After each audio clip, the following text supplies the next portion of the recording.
राम राम मंडळी, जय कांदेश.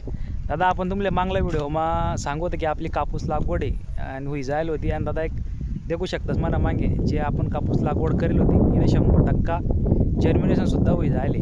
पण दादा एक वारमा चक्कर मारताना असं देखा मग होणं की काही ठिकाणी कत्तरणाप्रमाणे देखा मग होणं हा प्रॉब्लेम दादा ज्या शेतकरी भाऊसने बी कापूस आपला वारमा लागवड करेल तेच वारमासुद्धा कत्तरणाप्रमाणे देखा मग हिरा नव्हे की जो वरला शेंडा आहे या काही एक तर किरा किंवा जमीनमधला किरकोळा किंवा पक्षी या आपला वरला शेंडा आहे याने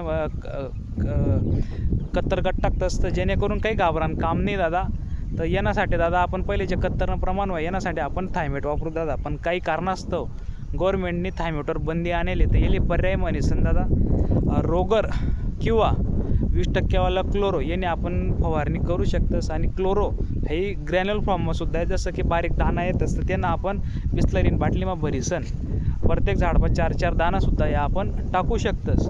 तर जेणेकरून जे होणारं नुकसान आहे तर आपलं त्यांनापासून आपले कंट्रोल भेटते. तर ज्या भाऊसने बी आपला वारमा कापूस लागवड करेल असेल आणि असं काही कत्तरणं प्रमाण दिसत असेल त्यासनी नक्कीच आपला वारमा या सांगेल औषधीपैकी एक तर क्लोरो 20% किंवा रोगर यासनी कुठे एक फवारणी करू करा. आणि जेणेकरून जे होणारं आपलं नुकसान आहे कत्तरणं ते आपलं कंट्रोलमध्ये राहील. तर जर व्हिडिओनी माहिती आवडली असेल तर फॉलो करायला विसरू नका. भेटूच नक्की पुढला व्हिडिओ मा.